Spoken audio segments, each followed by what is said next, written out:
Hello student बच्चों, आज के इस लेक्चर में हम लोग बात करेंगे मेंडल के एक्सपेरिमेंट के बारे में। प्रीवियस वीडियो लेक्चर में हम लोग ने जेनेटिक्स से रिलेटेड जो भी टर्म था उसको हम लोग ने समझ लिया था। अब बात करते हैं, मेंडल को फादर ऑफ जेनेटिक्स बोला गया। क्यों फादर ऑफ जेनेटिक्स बोला गया था? क्योंकि मेंडल पहला इंसान था जो डेमोन्स्ट्रेट किया था, जिसने सबसे पहले बताया था कि कैसे कैरेक्टर का ट्रांसमिशन होता है एक जनरेशन से दूसरे जनरेशन में। मेंडल के टाइम पे जीन के बारे में कोई आइडिया तो नहीं था, इसलिए जीन के लिए मेंडल ने एक टर्म यूज किया जिसको फैक्टर बोला गया। बाद में जब फैक्टर की डिस्कवरी हुई तो देखा गया कि जो फैक्टर मेंडल ने बोला था वास्तव में वो क्या है, जीन है। तो मेंडल को फादर ऑफ जेनेटिक्स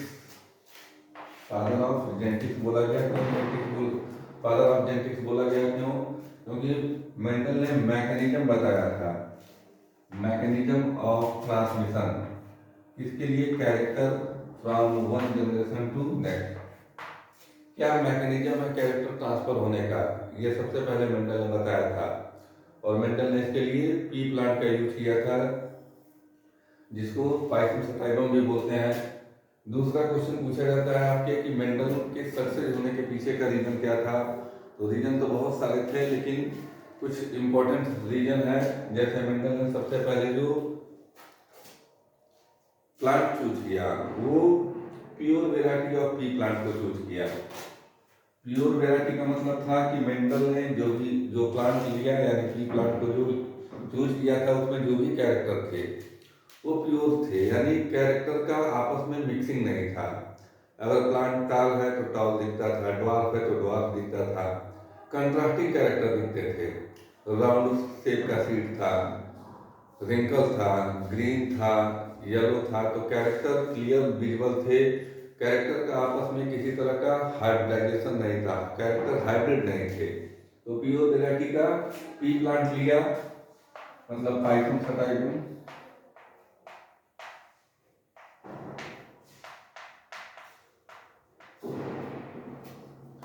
दूसरा, मेंडल के सक्सेस होने का रीजन था कि मेंडल ने एक या दो जनरेशन तक एक्सपेरिमेंट किया। अपने एक्सपेरिमेंट में वन या टू कैरेक्टर को एक्सपेरिमेंट में शामिल किया। तीसरा था कि मेंडल ने बायो में स्टैटिकल मेथड और लॉ ऑफ प्रोबेबिलिटी का यूज किया। मेंडल ने अपने एक्सपेरिमेंट को प्रूव करने के लिए स्टैटिकल मेथड और प्रोबेबिलिटी मेथड दोनों का यूज किया। तो ये तीसरा रीजन था। चौथा रीजन था कि मेंडल जो है, मेंडल है study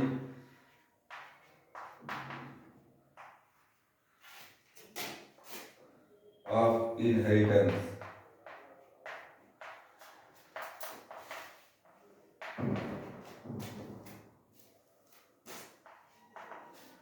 for two oxide generation.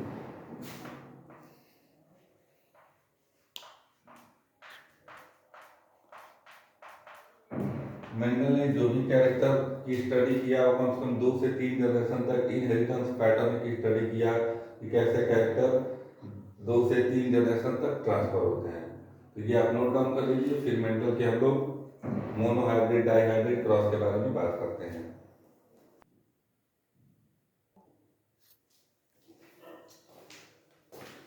चलिए स्टूडेंट, अब हम बात करते हैं मेंडल के क्रॉस के बारे में। तो मेंडल के दो क्रॉस मेन रूप से हमको पढ़ना है। पहला है मोनोहाइब्रिड, मोनोहाइब्रिड क्रॉस, और दूसरा आपका है dihybrid cross.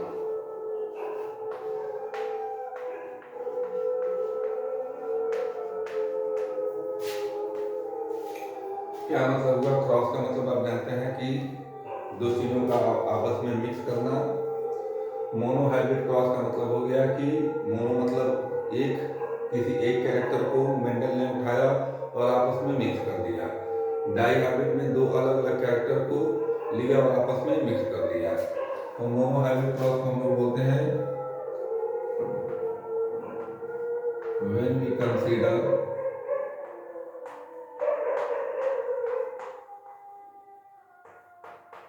The inheritance inheritance of one character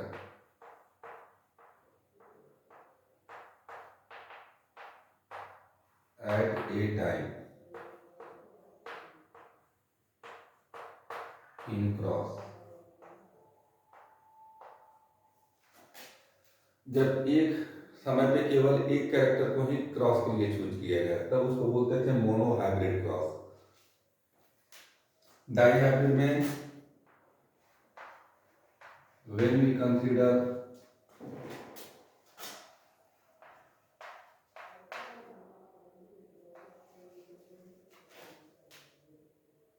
inheritance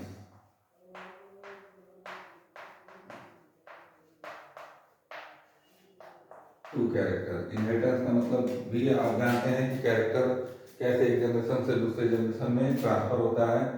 when we consider inheritance of two character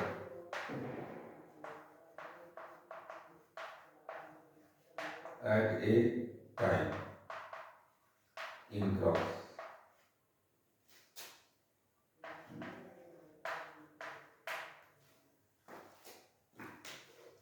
mono hybrid की बात की जाए तो मोनो हाइब्रिड के लिए केवल एक कैरेक्टर दिया, यानी पी प्लांट जो था,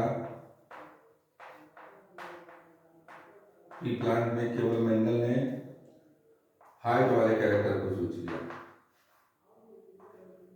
और हाइट में देखा कि प्लांट की दो तरह की वैरायटी है, एक टॉल वाली है और एक ड्वार्फ वाली है। टॉल वाला जो कैरेक्टर था उसको मेंडल ने कैपिटल टी से रिप्रेजेंट किया। ड्वार्फ वाले को जो रिसेसिव कैरेक्टर था, टॉल वाला क्या था, डोमिनेंट कैरेक्टर, ये डोमिनेंट था, क्योंकि ड्वार्फ वाला कैरेक्टर ये स्मॉल टी इससे रिप्रेजेंट किया और डार्क वाला जो कैरेक्टर था वो रिसेसिव था। और रिसेसिव का मतलब भी आप जानते हैं कि रिसेसिव जीन या एलील्स तभी अपना कैरेक्टर शो करेगा जब दोनों के दोनों जो उसके एलील्स हैं वो होमोजाइगस कंडीशन में होंगे, जबकि डोमिनेंट के साथ कंडीशन था कि होमोजाइगस होगा या हेटेरोजाइगस होगा। अगर एक भी जीन डोमिनेंट है तो अपना कैरेक्टर क्या होगा, दिखाएगा। डाई हाइब्रिड के लिए मेंडल ने दो कैरेक्टर चूज किया, एक प्लांट के कलर की भी बात किया, यानी येलो एंड राउंड, उसके बाद येलो के साथ ग्रीन लिया और सीड का शेप लिया रिंकल।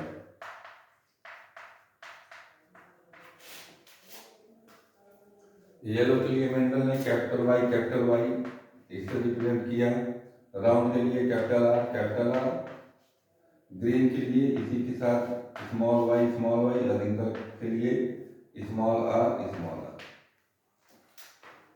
तो इस तरह मेंडल ने क्रॉस कराया। अब वन बाई वन करके हम लोग एक एक डिस्कस करेंगे। पहले मोनो हाइब्रिड क्रॉस देख लेते हैं, बाद में फिर हम लोग डाई हाइब्रिड क्रॉस देखेंगे और मोनो हाइब्रिड क्रॉस में देखेंगे कैसे मेंडल ने टाल और ड्वार्फ का क्रॉस कराया और जो पहली जनरेशन मेंडल को ऑब्टेन हुई उसमें केवल टाल वाला कैरेक्टर ही दिखाई दिया, यानी टॉल का जो कैरेक्टर था वो डोमिनेंट था। इसको नोट डाउन कर लीजिए।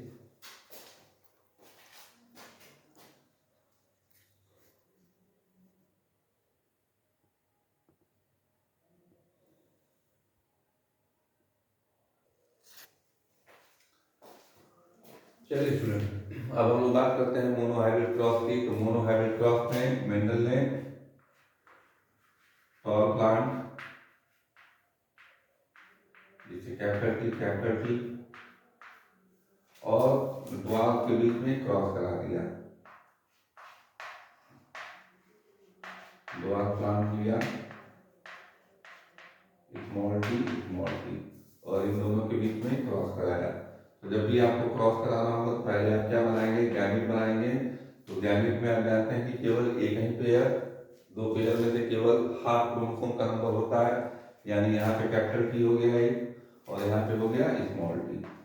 इन दोनों के बीच क्रॉस किया गया तो पहले जनरेशन में क्या मिला, कैपिटल टी और स्मॉल टी, यानी जो पहला प्लांट था वो कैसा था, टॉल था। लेकिन ये टॉल कैसा था, हाइब्रिड था। इसको प्योर टॉल नहीं बोल सकते हैं, क्यों? क्योंकि ये कैपिटल टी का जीन है और एक स्मॉल टी वाला है। इस जनरेशन को बोला गया F1 जनरेशन, पहले जनरेशन को बोला गया F1 जनरेशन। इसके बाद क्या किया मेंडल ने, फिर इनके बीच में सेल्फिंग कराया, यानी दूसरी बार मेंडल ने कैपिटल टी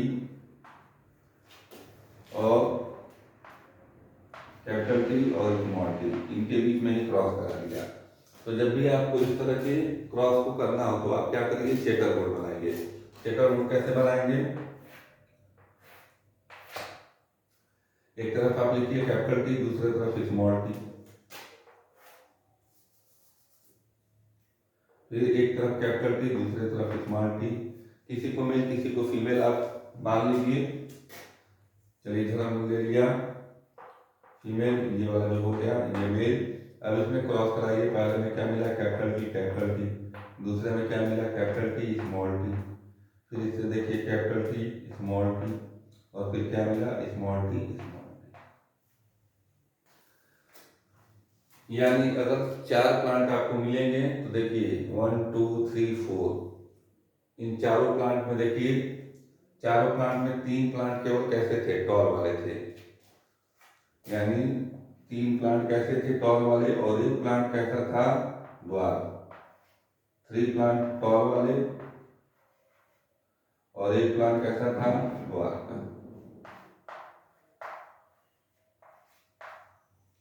इसमें क्वेश्चन पूछा जाता है, बताइए फिनोटाइपिक रेशियो क्या होगा। यानी आपको जो दिखाई देगा, जो एक्सटर्नल विजुअल होगा, वो कैसा प्लांट दिखाई देगा, टॉल होगा और ड्वार्फ होगा।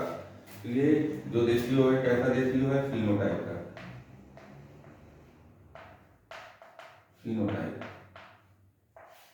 लेकिन वही अगर हम जीनोटाइप की बात करें तो आप देखिए, एक कैपिटल टी जीन वाला है, यानी एक प्लांट कैसा है, कैपिटल टी। 2 प्लांट कैसे हैं, कैपिटल टी स्मॉल टी। तो 2 प्लांट कैसे हो गए, कैपिटल टी स्मॉल टी वाले, और एक प्लांट है स्मॉल टी। ये रेशियो का क्या हो गया, जीनोटाइप।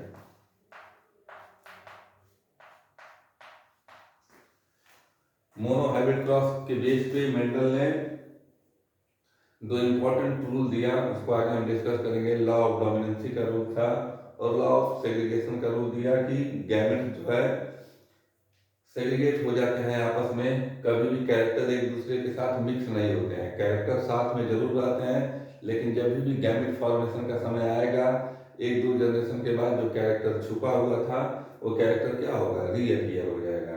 जैसे देखिए स्मॉल टी वाला जो कैरेक्टर था पहले जनरेशन में नहीं पता चला, लेकिन दूसरे जनरेशन में वही स्मॉल टी वाला क्या किया, अपने कैरेक्टर को दिखा दिया। तो जीनोटाइप और फिनोटाइप का रेशियो याद रखिए, और चेकर बोर्ड कैसे बनाते हैं, क्रॉस कैसे कराते हैं, इसको समझ लीजिए।